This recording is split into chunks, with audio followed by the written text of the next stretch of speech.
Я хочу предоставить слово нашему прекрасному другу, которого мы с вами уже знаем несколько лет. Он не только является одним из членов организационного комитета, научного комитета нашей конференции, человек, который бьет рекорды по количеству публикаций в СКОПу. Это ученый, который принадлежит филиппинскому библиотечному сообществу, но он успел поработать уже и в библиотеке Назарбаев университета. Сейчас он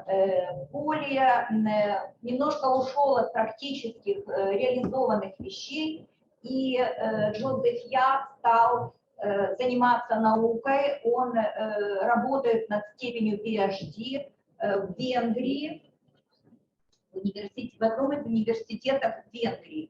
У него, подключите, пока я говорю, подключите, пожалуйста, Джозефа Тафала Дайрил, его соавтор по данному докладу. Пожалуйста, наши переводчики. Я вам хочу представить Виталия Цачева, прекрасного, замечательного переводчика, который зарекомендовал себя в коммуникации с представителями библиотечных сообществ разных государств и который является членом нашего оргкомитета и постоянным участником проведения нашей конференции. Джозеф, да, мы тебя слушаем. Джозеф, привет. Привет, hi, good morning everyone, and greetings from Hungary. Previously, I always say greetings from Kazakhstan. So now, let me say good day to all conference participants. Dr. Tatiana, thank you so much for inviting me again. Я очень рад, что я снова вижу вас, слышу вас и участвую в нашей конференции. Yeah, so to all participants, it's nice to be back in this 6th annual conference. Приятно оказаться снова на уже 6-й конференции. So I will just share my presentation for a while. Сейчас я подготовлю свою презентацию и начну.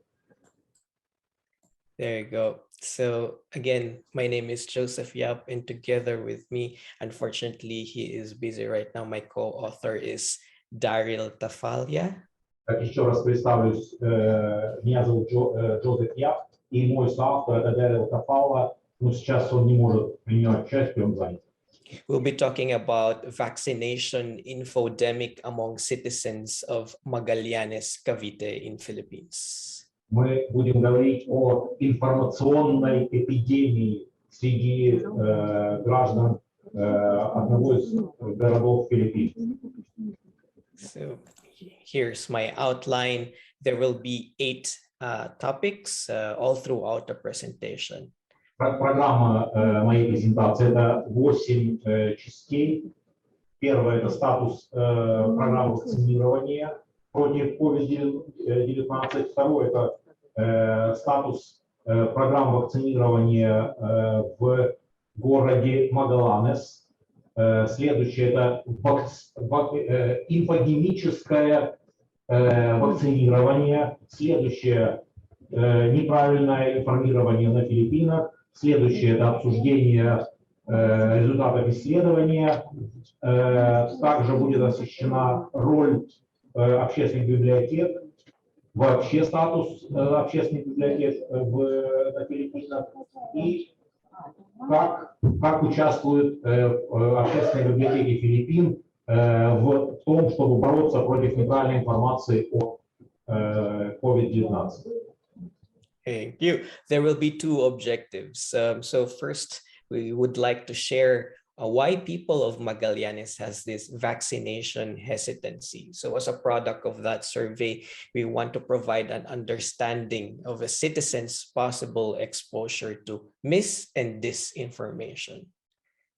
Две главные задачи моей сегодняшней презентации. Первое — это поделиться результатами исследования, почему жители города Магалланес на Филиппинах так боятся вакцинирования. И, соответственно, как я исследовал, почему жители этого города так подвержены неправильной информации. And we would also like to share how public libraries in general can play a vital role in combating the spread of information disorders. А также вторая часть презентации, это цель презентации, это показать, насколько общественные библиотеки могут сыграть важную роль в том, чтобы информировать правильно людей. Okay, so to proceed. So this is the status of COVID-19 cases in the Philippines as of last September 30 of this year. Вот ситуация с пандемией на Филиппинах на 30 сентября текущего года. Вновь подтвержденных более 14 тысяч, умерших 130 и число выздоровевших это 8268. So as you can see, we have an active case of 138,294. Получается, что у нас было подтверждено 2 549 966 случаев COVID.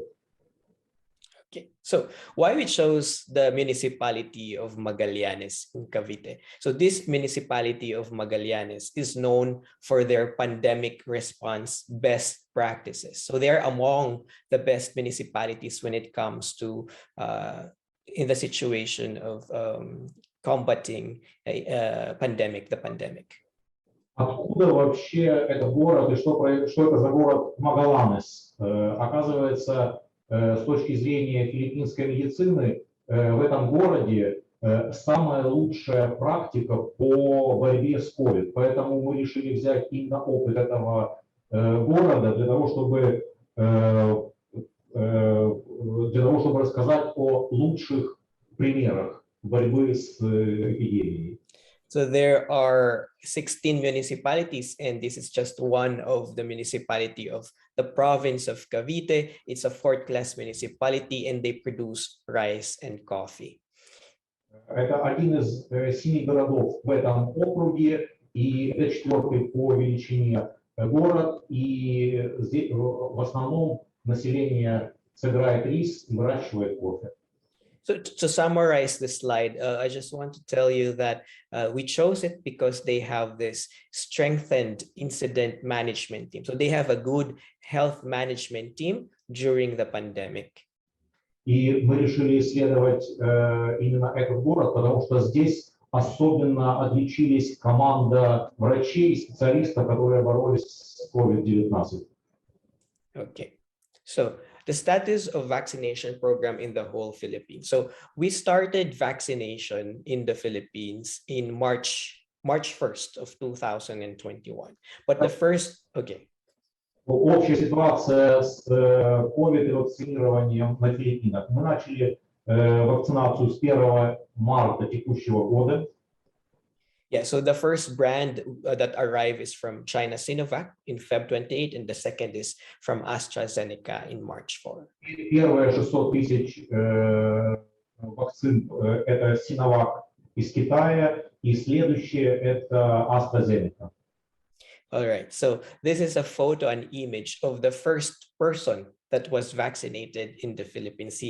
His name is Dr. Legazpi from the University of the Philippines, Philippine General Hospital. Это фотография первого вакцинировавшегося пациента, вернее, первого человека, который вакцинировался на Филиппинах. Это доктор Legazpi.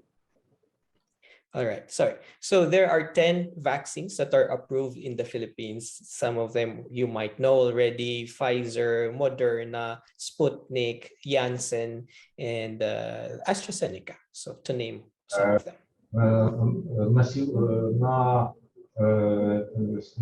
сегодняшнее время, на сегодняшний день у нас 10 вакцин, все, которые вам хорошо известны, но еще включая российский Спутник.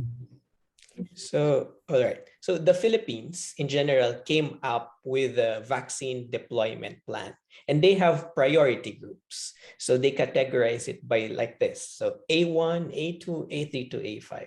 And on the right side of the table, you will see the descriptions of these priority groups. Вся программа вакцинации была предназначена для людей, которых разбили на 5 приоритетных групп. Справа указание, кто вошли в эти приоритетные группы. На первом месте это сотрудники, которые непосредственно работают с людьми. Затем это сотрудники, которые работают в больницах на национальном, местном уровне, в частных и государственных клиниках, профессионалы и непрофессионалы, в том числе студенты медицинских институтов, медсестры и даже дворники в медучреждениях. Okay. So what's the status of vaccination program in the municipality of Magallanes? So the first dose was given on March 25 to only 5 A1 recipients, meaning people working for the health office. 25 марта в этом городе было сделано первые 5 вакцинаций. Было всего 5 человек из приоритетной группы, то есть это люди, которые непосредственно работают в больнице. All right, so there. So we finished now. Everybody's vaccination. Now, this is just the status of the population of the municipality of Magallanes. As you can see on the right side column, the total number of fully vaccinated. So they are really good because right now the 80% of from A3 and 75% from A1, and almost all of them are increasing. Это показатель процента вакцинированных среди приоритетных групп сотрудников в этом городе. Получается, что среди самой приоритетной группы 75% вакцинировано, а люди, которые работают, значит, все старшие граждане 59%, люди, которые работают в сфере услуг, 80%, и люди, которые работают в магазинах, 32%, и местное население 40%, то есть коренные жители 40%. То есть вот картина вакцинирования по этому городу на Филиппинах. All right. So why vaccination infodemic, and why is it important for us librarians? Right. We've been hearing about fake news, misinformation, post-truth, and many other things, right? Теперь понятие неправильная информация, ложная информация о вакцинировании. Почему вообще мы это исследуем? Потому что под термином неправильное информирование о вакцинации я понимаю всю ту ложную и фейк, и ненужные новости, и ложные новости, и дезинформацию, которая появилась из разных источников в связи с COVID-19. As defined by the World Health Organization, infodemic came from the word pandemic with misinformation. So the definition is overabundance of information, which their purpose is to deliberately attempt distribute wrong information. По классификации Всемирной организации здравоохранения было введено слово и концепция инфодемик, то есть это информационная дезинформация, которая связана с тем, что специально нагнетаются слухи и подбирается информация, чтобы дать чтобы неправильно информировать людей о том, что такое COVID-19. So as quoted by authors Germani and Biller Adorno, they said that belief in alternative medicine, or the belief in conspiracy theories by morality, religion, and personal ideology, the emotive appeals or lack of trust in authorities constitutes infodemic. По словам ученых Germani, Biller, Adorno, труд 2021 года, частями неправильного информирования о вакцинировании является ненужная вера в местную традиционную медицину, ненужные теории конспирации о происхождении вируса, о том, что это все придумано властями. Все это способствует тому, что люди получают неправильную информацию о вакцинировании. All right, so our Department of Health in the Philippines, they provide educational campaign by handing out or sending out posters or infographics like this. For example, in this poster, they want to tell or warn the citizens that they have to avoid, as you can see in the photo, steam inhalation. I'm not sure, do people in Ukraine or other parts of the world also do something like this? They put a hot water in a tub and they inhale it. So as the Department of Health mentioned, they have to avoid doing this. It may worsen their health condition. Образец того, как слева, это плакат, как органы здравоохранения Филиппин распространяют правильную информацию, а справа это плакат, который показывает, как на Филиппинах пытаются с помощью народных средств бороться с эпидемией. То есть люди, которые чувствуют недомогание, вдыхают горячий пар и думают, что это их спасет от смерти. Справа это все высмеивается как совершенно ложная дезинформация. All right, so how huge is misinformation in the Philippines? As based on a survey by some groups of people, by Chua, Corato, and Ong, they said that 51% of Filipinos define fake news as untrue information. Когда концептуально рассматривается понятие fake news или неправильная информация или вообще дезинформация, то 51% филиппинцев определяют эту дезинформацию как информацию, которая не соответствует действительности. And among them, people aged 18 to 34 find disinformation a serious problem. И люди, вернее, участники опросов возрастом от 18 до 34 лет считают, что дезинформация – это серьезная проблема вообще. So we also, during the pandemic, the House of Representatives or some people would like to have a bill or a law related to misinformation. Good thing this law called Misinformation Bill was not approved because it is questionable during that time. В феврале So the bill is deemed to be unconstitutional, so it never passed into law. планировалось даже принятие на государственном уровне закона о наказании государственных чиновников, которые распространяют ложную информацию, пока он еще не принят. Yeah, they wanted this bill to be approved because they want government officials to be accountable if they spread false information.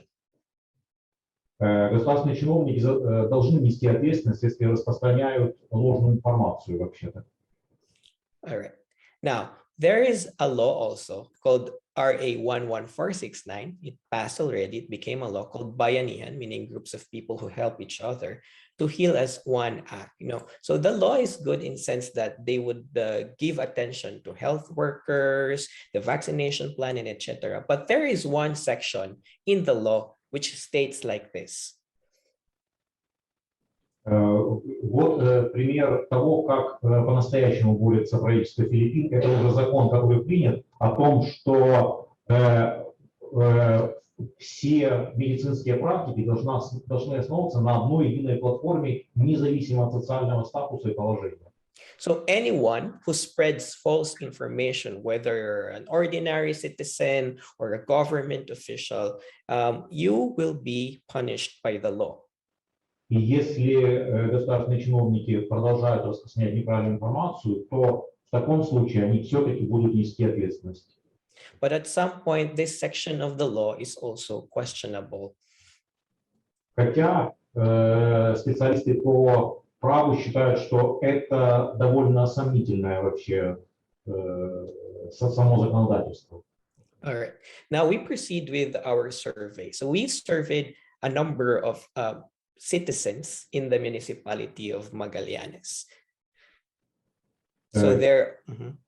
Теперь таблица с основными результатами нашего исследования. То есть сколько жителей этого города мы опросили.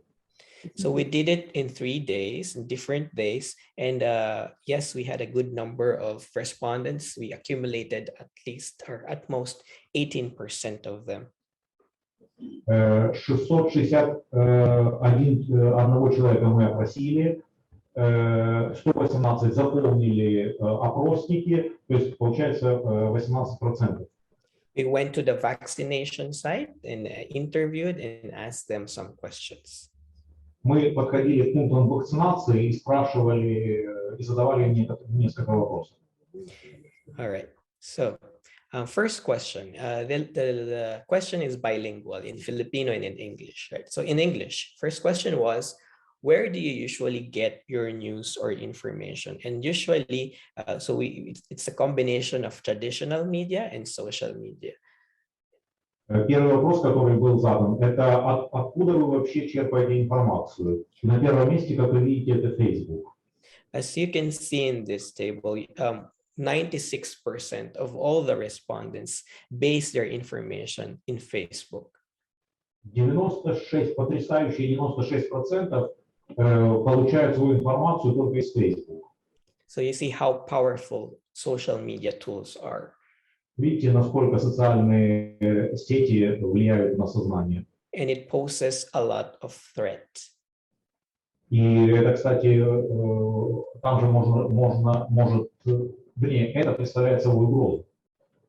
And the second question is, before you came to the vaccination site, did you think twice or more before getting vaccinated? And 79% said yes. They thought a lot of times before they went to the vaccination site.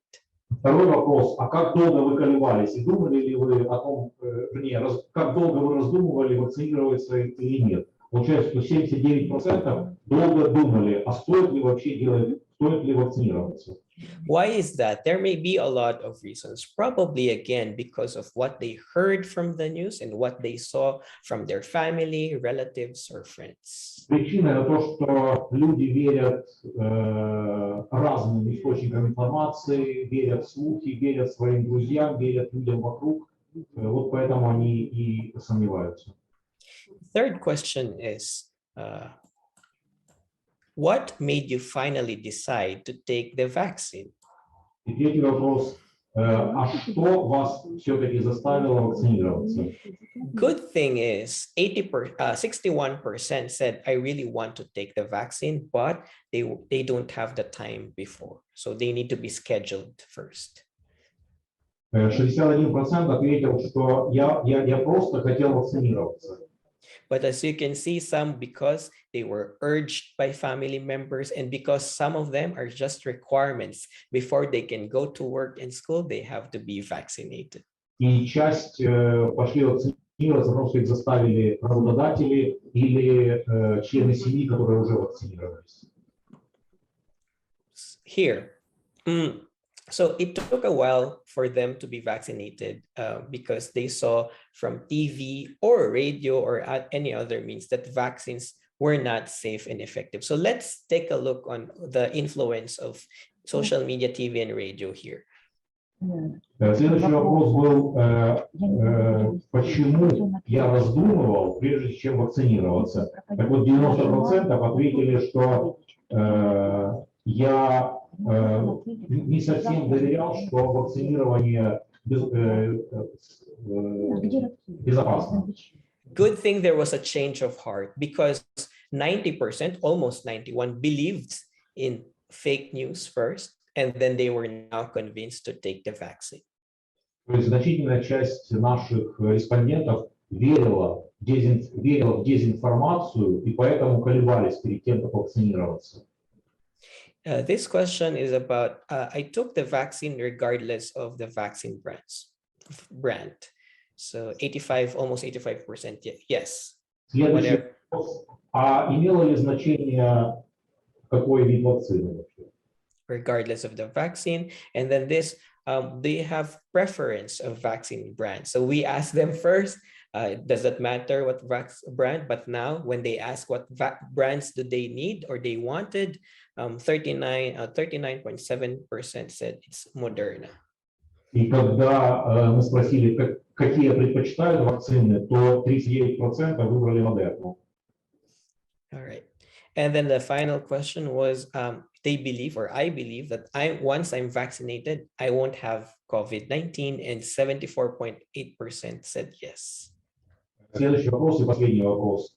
Теперь, после вакцинирования, вы верите, что вы не заболеете? 74% ответили «да», верю. But again, 25% still believes that even after vaccination, they will still get the infection. Результат влияния дезинформации 25% все равно, даже те, кто вакцинировался, думают, что можно заболеть. All right. So next, what is the strategy of the municipality for some of the population, specifically senior citizens, to take vaccination? Как работает стратегия для того, чтобы привлечь людей пожилых к вакцинированию? You may share your experiences too, but what they did in the municipality, they asked senior citizens, please go to the vaccination site and we will exchange it with rice. Ага. Самая лучшая стратегия — это когда пригласить людей на пункт вакцинирования и заплатить им рисом. So now we proceed with functions of public libraries. So many topics here, but yeah, so just to summarize, we already have a law on public libraries, this one, just to give you an idea, and it includes municipality libraries. Теперь перебросим мостик к следующей части презентации. Это роль и место общественных библиотек. Виталий, если можно, Джозеф, немножко побыстрее, мы катастрофически перебираем время. We are over time. We are sorry, we are over time. All right, so just to give you finally the role of public libraries, right? So it's very important that we as citizens and the public libraries do a huge role in the society, and it involves civic engagement. And here I summarize the main points of how libraries should help us during the misinformation era. Я заканчиваю очень быстро, поэтому я просто скажу, что, я не буду говорить о роли общественных библиотек, а просто 5 самых главных пунктов, как библиотеки могут бороться с дезинформацией. So I just would like to say that, okay, this is what they've done from the side of the Cavite Provincial Library, because there's no municipal library yet in the Magallanes, but with the help of Cavite Provincial Library, they do some promotions about vaccinations. And I interviewed also the provincial librarian. Just to summarize everything, I just want to say that libraries are here to help users which information to trust and which sources are truthful. Поэтому в общей стратегии борьбы с COVID общественные библиотеки и библиотекари должны играть более активную роль, потому что именно через них проходит правильная информация, правда о том, что происходит на самом деле. So we use social media wisely, and as the scholar Nicole Cook mentioned, libraries help knowledge communities to seek, differentiate, and select quality information and apply them in our daily lives. По сравнению с социальными сетями, библиотеки распространяют информацию о знаниях, а не слухах, которые распространяются где-то в облаках. That's all for now. These are my references, and thank you, everyone. Ну, спасибо. Джозеф, спасибо тебе огромное. Thank you very much. Спасибо.